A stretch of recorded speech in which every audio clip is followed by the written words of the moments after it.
Sobrang laki ng contribution ng mga magsasaka at mangingisda sa atin, no? Sa totoo lang, sila nga ang isa sa mga bubuhay sa atin eh. Pero bakit ganun? Parang sobrang underserved naman ata nila. Paki-research naman IZ track record kung meron nang nagkaroon ng initiative na ang mga agricultural workers naman ang gawing priority. Talaga bang may nagawa na siya sa bayan? Alamin, iboto ang tama, itama ang boto. Si Yasat presents DWIZ Track Record.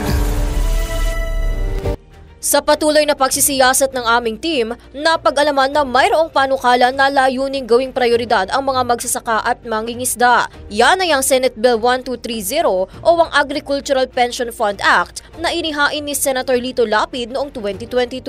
Sa ilalim ng panukala, pangangasiwaan ng Social Security System o SSS ang mga isasagawang aktibidad kaugnay sa paghahanda at pagme-maintain ng nasabing sistema. Kabilang na ang pagsasagawa ng mga plano para sa agricultural pension system na nakalaan para sa mga underprivileged na magsasaka, agrarian reform beneficiaries, agricultural workers at mga mangingisda. Kabilang din sa mga responsibilidad nila ay ang pakikipagtulungan sa Philippine Crop Insurance Corporation o PCIC sa pag-organisa ng mga kwalipikadong trabahador na nakailalim sa Registry System for Basic Sectors in Agriculture o RSBSA. Nakasaad na ang mga qualified workers ay dapat kabilang sa RSBSA, mayroong lupaing pananim na hindi lalagpas sa laki na 3 hectares at hindi kabilang sa mga insurance programs katulad ng SSS at GSIS.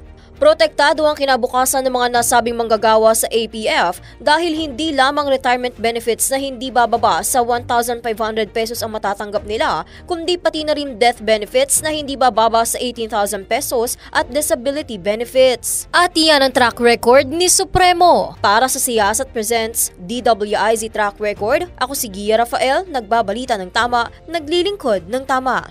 Ngayong alam mo na, gawa na ng listahan ng iboboto mo. Iboto ang tama, itama ang boto. Si Yasat presents DWIZ Track Record. I-message mo na kami sa aming Facebook, TikTok or YouTube kung kaninong track record ang gusto mong ipacheck.